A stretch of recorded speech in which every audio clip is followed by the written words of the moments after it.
चलिए शुरू करते हैं। साइंस का ऑब्जेक्टिव क्वेश्चन जो 2024 में पूछा जाने वाला है। चलिए गौर से देखते हैं। बोला जाता अंतःस्रावी ग्रंथि, अंतःस्रावी ग्रंथि वृक्क के दोनों ओर स्थित रहता है। कौन सी अंतःस्रावी ग्रंथि वृक्क के दोनों ओर स्थित होता है? ठीक है, जो स्थित होता है ना वो होता है एड्रीनल। क्या होता है बाबू? एड्रीनल। ध्यान से देखिएगा, क्या होता है बाबू? एड्रीनल। फिर से बोल रहे हैं, थोड़ा ध्यान से देखिएगा, ठीक है। एड्रीनल होता है। क्या होता है बाबू? एड्रीनल। तो ऑप्शन क्या हो जाएगा बाबू? ऑप्शन डी हो जाएगा, ठीक है। जो दोनों अंतःस्रावी ग्रंथि के जो दोनों ओर स्थित रहता है, वृक्क के जो दोनों ओर स्थित रहता है, उसे एड्रीनल कहते हैं। क्या कहते हैं बाबू? एड्रीनल। तो ऑप्शन डी। चलिए आगे देखते हैं। फिर बोलता है जीवों में ध्वनि ग्रहण करने के लिए, जीवों में ध्वनि ग्रहण करने के लिए कौन सा अंग लेना चाहिए? कौन सा अंग लेना चाहिए? ठीक है, यदि ध्वनि ग्रहण की बात किया जाता है बाबू, ध्वनि ग्रहण की बात किया जाता है, ठीक है, इसके अंग जो होते हैं, देखिए ऑप्शन के अनुसार यदि चलते हैं तो देखिए पहला दिया है बाबू प्रकाशगाही, ठीक है, प्रकाशगाही।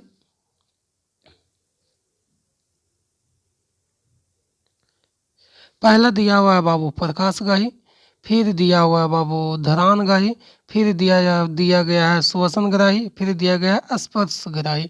तो देखिए बात यहाँ काची को हो रहा था, ध्वनि ग्रहण करने के लिए किया जा रहा था बाबू। ध्वनि ग्रहण करने के लिए जो किया जाता है वो है बाबू श्वसनग्राही। कौन ग्राही है बाबू? श्वसनग्राही। कौन ग्राही है बाबू? श्वसनग्राही। तो ऑप्शन सी, ऑप्शन सी। इसको कॉपी पर नोट कर लीजिएगा, अभी भी आइए। अभी तक हमारे चैनल को सब्सक्राइब नहीं किया ना तो कर लीजिए, बेहतर होगा, ठीक है। चलिए देखते हैं, 2024 में पूछा जाने वाला प्रश्न होगा बाबू, ठीक है। हम इसको बीएम बोलेंगे, बोध मॉडल बोलेंगे, थोड़ा ध्यान दीजिएगा। चलिए गौर से देखते हैं। चलिए आगे देखते हैं। बोला था अधिकांश भाग, अधिकांश पादप नियंत्रक उत्पन्न होते हैं। जो यहाँ देखिए, यहाँ काची दिया गया बाबू? पादप नियंत्रक ने दिया गया है। यहाँ का दिया गया बाबू? पादप नियंत्रक उत्पन्न होते हैं। जो उत्पन्न होते हैं ना बाबू, जो सबसे ज़्यादा जो पादप नियंत्रक उत्पन्न होते हैं वो होते हैं बढ़ते तने के एक भाग पर भी हो सकते हैं, बढ़ते तने के एक भाग पर भी हो सकते हैं, है। और अरे यार ये सोन,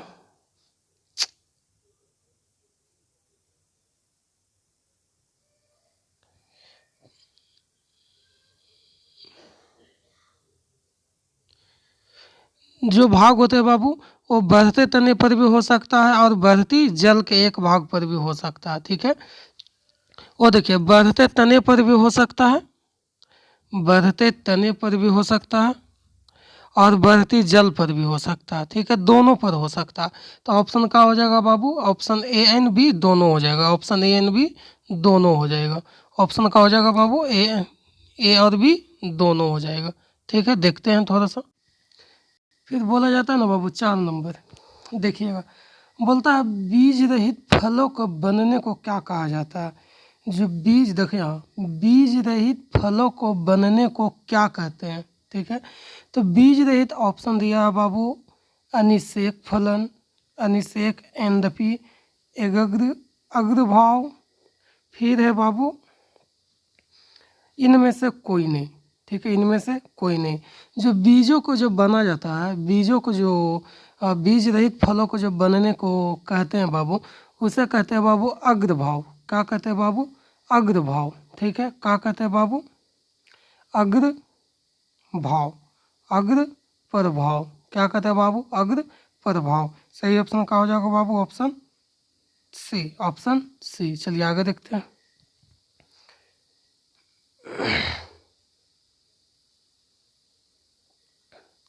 बोलता है मनुष्य में शरीर की सबसे बड़ी ग्रंथि कौन सी है?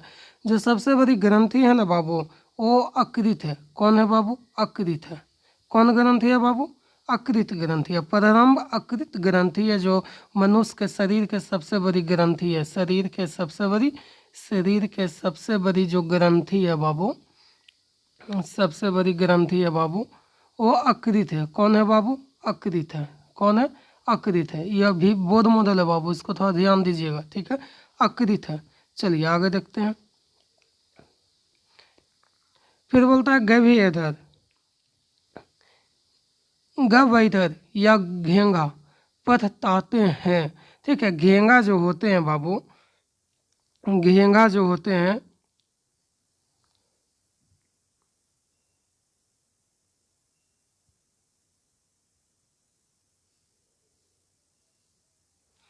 देखिए घेंगा जितना, घेंगा नहीं जानते हैं? घेंगा जिसे बोलते हैं घेंगा रोग, जिसे बोलते हैं घेंगा रोग। घेंगा जो रोग होते हैं, घेंगा जो रोग होते हैं वो ऊंचे ऊंचाई ऊंची की कमी से, मतलब घेंगा रोग नहीं, जो घेंगा होते हैं, घोंघा जिसको बोलते हैं हम लोग, जो पथताते हैं ना, वो होते ऊंची। यहाँ पे ऑप्शन गलती दिया हुआ है, ठीक है। ऊंचाई की वजह से बोलते हैं, ऊंचाई की वजह से क्या करते हैं बाबू? वो आवाज़ निकालते हैं। क्या करते हैं बाबू? आवाज़ को निकालते हैं ऊंचाई की वजह से। ये ऑप्शन गलती है, ये ऊंचाई की वजह से होगा, ठीक है। इसको सुधार लीजिएगा। चलिए आगे देखते हैं। थायरैक्सिन सेरेवन कहाँ होते हैं? थायरैक्सिन सेरेवन,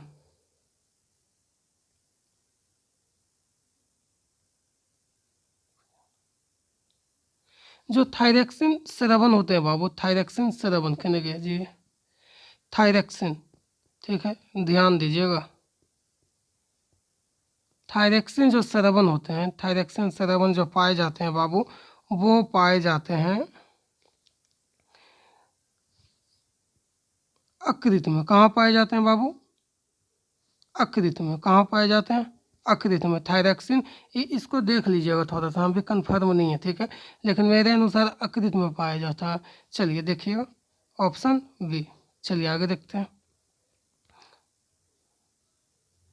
देखिए फिर बोलता है ना, मानव शरीर में डायलिसिस, देखिए डायलिसिस की बात किया गया ना, समझिएगा। यदि डायलिसिस का बात किया जाता है, डायलिसिस का बात किया जाता है बाबू, तो डायलिसिस जो होते हैं, डायलिसिस वो किडनी पेरेंट्स को होते हैं। किसके होते हैं बाबू? किडनी पेरेंट्स को होते हैं। जिसके दोनों किडनी खराब हो जाता है ना, जिनके दोनों किडनी खराब हो जाते हैं, दोनों किडनी खराब हो जाते हैं, तो उसे डायलिसिस पर रखा जाता है। काची पर रखा जाता है बाबू? डायलिसिस पर रखा जाता है, ठीक है। तो डायलिसिस स्थापित कहाँ होता है? नेफ्रॉन में होता है। कहाँ होते हैं? नेफ्रॉन में होते हैं। और नेफ्रॉन एक किडनी का ही वर्क किया जाता है। नेफ्रॉन काची का वर्क किया जाता है बाबू? किडनी का ही वर्क किया जाता है। और डायलिसिस जब दोनों किडनी खराब हो जाते हैं तो उसे डायलिसिस पर ही रखा जाता है। तो सही ऑप्शन क्या हो जाएगा बाबू? नेफ्रॉन। चलिए आगे देखते हैं। वह संरचना, वह संरचना जो उद्दीपन की पहचान करती है, उसे क्या कहते हैं? उद्दीपन की जो पहचान करती है, देखिए समझिएगा, वह संरचना, वह संरचना जो उद्दीपन की पहचान करती है, उसे कहते हैं ग्रही। क्या कहते हैं बाबू? ग्रही कहते हैं। Option A. क्या कहते हैं बाबू? ग्रही कहते हैं। क्या कहते हैं बाबू? ग्रही कहते हैं। चलिए आगे देखते हैं।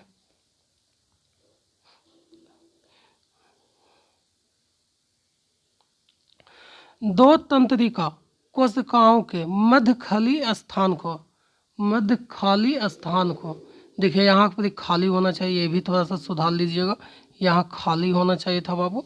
दो तंत्रिका कोशिकाओं का मध्य खाली स्थान को क्या कहते हैं? इसे बोलते हैं सेनीति कारक। सेनेटी कारक। क्या कहते हैं बाबू? सेनेटी कारक। ये बायोलॉजी का क्वेश्चन है, बायोलॉजी का क्वेश्चन है, थोड़ा ध्यान दीजिएगा। सेनेटिक कारक। चलिए आगे देखते हैं। फिर होता है रावण का महानायक क्या होता है? ठीक है ना, पूरा है, बायोलॉजी का है पूरा, ठीक है। देखिए रामायण का जो, कितने गए जी, हाँ, रामायण, रावण का महानायक क्या होता है? देखिए वो विचार के लिए भी रावण बन सकते हैं, हंसाने के लिए भी रावण बन सकते हैं बाबू, जिससे शरीर को क्या करता है बाबू? संतुलन बनाए रखता है। तो इसमें से उपयुक्त में तो क्या हो जाएगा बाबू? सभी हो जाएगा। उपयुक्त में से सभी हो जाएगा, उपयुक्त में से सभी हो जाएगा, ठीक है। Option number D, option number D. चलिए बहुकोशिकाएं में,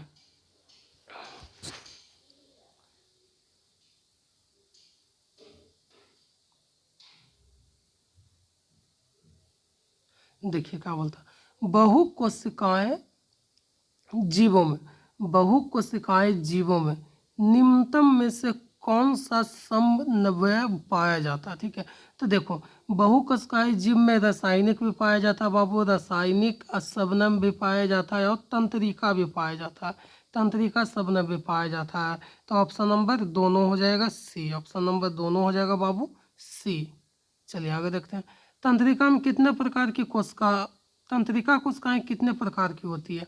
जो तंत्रिका कोशिका होता है बाबू वो 3 प्रकार की होता है। कितने प्रकार की, तंत्रिका कोशिका 3 प्रकार का होता है। कितने प्रकार का होता है बाबू, 3 प्रकार की होता है। चलिए आगे देखते हैं, प्रतिविद्या चाप कहाँ होता है। जितने भी ब्लड प्रेशर वाली जो, जितने भी ब्लड प्रेशर वाली जो काम होता है ना, वो मेरुरज्जु में पाया जाता है। कहाँ पाया जाता है बाबू, मेरुरज्जु में पाया जाता है। जितने भी ईबी बीपी सारा चीज, बीपी से लेकर जितना भी ब्लड प्रेशर जो भी हो, जितने भी चाप बोला जाता है ना बाबू, कहाँ पाया जाता है बाबू, मेरुरज्जु में पाया जाता है। चलिए आगे देखते हैं, बोलता शरीर का प्रधान नियंत्रक ग्रंथि कहाँ होता है। शरीर का प्रधान नियंत्रक ग्रंथि कहाँ होता है। तो और शरीर का जो प्रधान नियंत्रक ग्रंथि होता है बाबू, जो जनन ग्रंथि में होता है। कौन ग्रंथि में होता है बाबू, जनन ग्रंथि में होता है, जनन ग्रंथि में होता है। शरीर का प्रधान नियंत्रक ग्रंथि कहाँ होता है बाबू, जनन ग्रंथि में होता है। कहाँ होता है बाबू, जनन ग्रंथि में होता है। चलिए आगे देखते हैं, अंतःस्रावी ग्रंथि होती है, अंतःस्रावी ग्रंथियाँ होती है, अंतःस्रावी ग्रंथियाँ होती है बाबू नलिका विकसन में। कहाँ होता है बाबू, नलिका विकसन में। देखिए फिर ऐसा बायोलॉजी का क्वेश्चन है, बायोलॉजी का क्वेश्चन है, थोड़ा ध्यान दीजिएगा। कहाँ पाया जाता है बाबू, अंतःस्रावी ग्रंथि कहाँ होती है, नलिका में। कहाँ होती है बाबू, नलिका में। चलिए आगे देखते हैं, अग्नाशय, अग्नाशय द्वारा कौन सा हार्मोन स्रावित होता है। देखिए अग्नाशय द्वारा हार्मोन जो स्रावित होता है बाबू, इंसुलिन भी होता है और ग्लूकागॉन भी होता है, ग्लूकागॉन भी होता है, दोनों होता है बाबू। ठीक है, option number c, option number c. चलिए आगे देखते हैं, अनुचायन गाड़ी किस सिद्धांत पर सिद्ध होती है। अनुचान, अनुसान, देखिए छुई मुई का पौधा कभी देखे हैं, छुई मुई के पौधे पर, छुई मुई जो पौधा होता है ना, जो छूते ही क्या हो जाता है, मुरझा जाता है, छूते होते ही क्या हो जाता है, मुरझा जाता है। तो छुई मुई के पौधे पर। चलिए आगे देखते हैं, बोलता है वृक्क किस तंत्र का भाग है। वृक्क किस तंत्र का भाग है। जो वृक्क जो तंत्र का जो भाग है बाबू, उसे कहते हैं कार्य तंत्र। क्या कहते हैं बाबू, कार्य तंत्र। क्या कहते हैं, कार्य तंत्र। ये भी आई है बाबू, ठीक है, अभी तक जितना ही पढ़ा है भी आई है। वृक्क किस तंत्र का भाग है, तो कार्य तंत्र का भाग है। चलिए आगे देखते हैं, बोलता है इंसुलिन की कमी से कौन सा रोग होता है। इंसुलिन की कमी,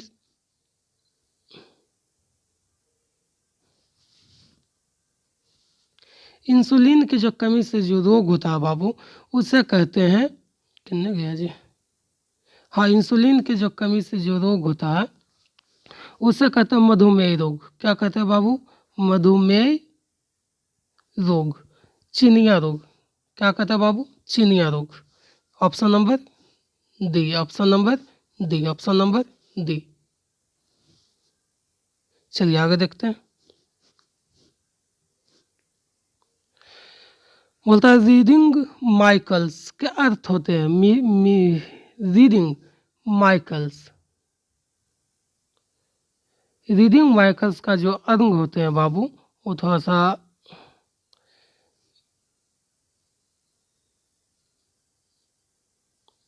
विस्राव, ये ऑप्शन में गलती है, विस्राव होता है, विस्राव होता है।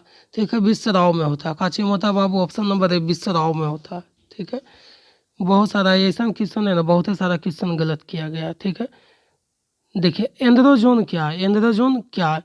एंड्रोजोन जो है बाबू, वो है एक प्रकार की हार्मोन है। एंड्रोजोन हार्मोन है, एक प्रकार के क्या है बाबू, हार्मोन है, जो पाया जाता है नौरलिंग में, काची में, नौरलिंग में पाया जाता है। ऑप्शन नंबर ए। चलिए आगे देखते हैं, निम्न में से कौन सा तंत्रिका एक तंत्रिका का एक भाग है। तंत्रिका का जो भाग किया जाता है बाबू, वो देखिए मस्तिष्क में भी, मस्तिष्क में भी पाया जाता है बाबू, रज्जु में भी पाया जाता है और अफ्रीकन में भी पाया जाता है, ये सभी में पाया जाता है। तो option number D, option number D. चलिए आगे देखते हैं। देखिए बुद्धि और चतुराई के लिए जो बुद्धि और चतुराई, बुद्धि और चतुराई, बुद्धि और चतुराई का केंद्र कौन सा है? तो सेरिबरम बोलते हैं। क्या बोलते हैं बाबू? सेरिबरम बोलते हैं उसको। Option number A, cerebrum. चलिए आगे देखते हैं। निम्न में से कौन सा फल कुकिंग के लिए उपयुक्त है? कुकिंग के लिए ना, निम्न में से कौन सा फल कुकिंग के लिए उपयुक्त है? कुकिंग के लिए बोल रहा है बाबू। तो कुकिंग के लिए ऑप्शन में देखते हैं। ऑक्सीजन है बाबू, अरे यार हो ना, ऑक्सीजन है, जिब्रेलिन्स है, एथिलीन है, साइटोकाइनिन है। तो कुकिंग के लिए प्रयोग किए जाने वाली जो फल है बाबू, क्या है बाबू? एथिलीन है। क्या कीजिए बाबू? एथिलीन है। चलिए आगे देखते हैं। देखिए भोजन का पचना, भोजन का पचना, जो भोजन का पचा जाता है बाबू उपचयन में, का चयन बाबू? उपचयन में। का चयन किया जाता है बाबू?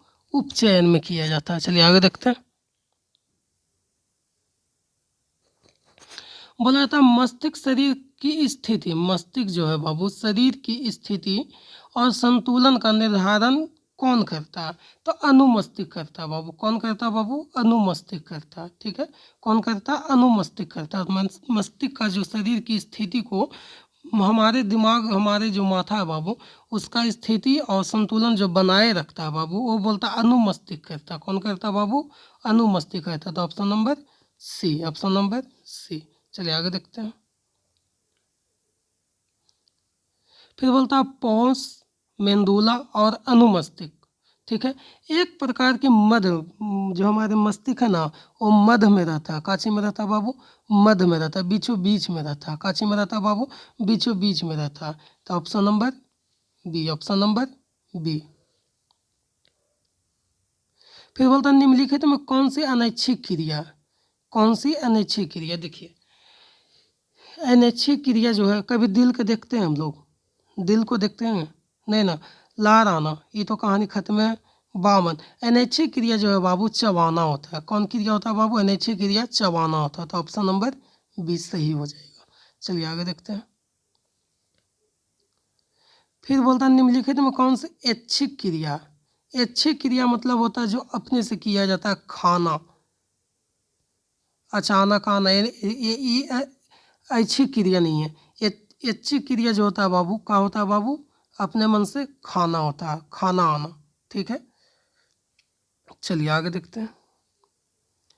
गुवाई, गुवाई ईथर या घेंगा पथता। ठीक है, देखिए ऊंचे की कमी से ही क्या होता है बाबू? ये सब आवाज़ निकालता है। ऊंचाई की कमी के कारण क्या करता है बाबू? ऊंचे की कमी के कारण क्या करता है बाबू? आवाज़ निकालता है। ठीक है, ऑप्शन नंबर बी। इतना ऊंचा हो जाएगा, इसको हटा दीजिएगा, ऊंचे लिख दीजिएगा। ठीक है, ऊंचे की कमी से क्या करता है बाबू? ये सब आवाज़ निकालता है। मानव में दायावस्था है, दायावस्था, दायावस्था नहीं होगा यहाँ, डायलिसिस होना चाहिए। ठीक है, जो नेफ्रॉन में होता है डायलिसिस होना चाहिए। ठीक है, अपने को बोलते हैं कहाँ पाया जाता है बाबू? नेफ्रॉन में। कहाँ बाबू? नेफ्रॉन में। ये डायलिसिस होगा बाबू, डायलिसिस, डायलिसिस। ठीक है, कहाँ होता है बाबू? नेफ्रॉन में। चलिए आगे देखते हैं। देखिए बोलता है ना मच्छर किस प्रकार के जल में उत्पन्न होते हैं। ठीक है, तो देखिए यहाँ शुद्ध जल में क्या होते हैं बाबू? मच्छर उत्पन्न होते हैं। कौन जल में होते हैं बाबू? शुद्ध जल में। पेपर में कभी ऐड देखे हैं, उसमें लिखा हुआ रहेगा मच्छर शुद्ध जल में भी क्या होते हैं बाबू? उत्पन्न होते हैं, शुद्ध जल में भी उत्पन्न होते हैं। चलिए आगे देखते हैं।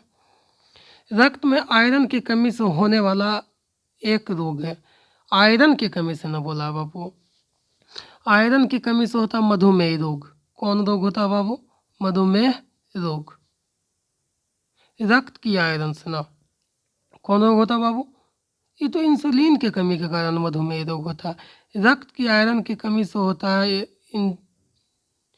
रक्तचाप भी उसको बोल सकते हैं। चलिए आगे देखते हैं। अंतःस्रावी और बाह्यस्रावी दोनों प्रकार की ग्रंथि है। कौन सी ग्रंथि है? तो ये जो दोनों प्रकार की जो ग्रंथि है बाबू अग्नाशय है। कौन ग्रंथि है? अग्नाशय ग्रंथि है। अग्नाशय ग्रंथि है। चलिए ठीक है, यहीं तक रहने देते हैं, बाकी को कल देखते हैं बाबू। धन्यवाद। अभी तक सब्सक्राइब कर लेना है।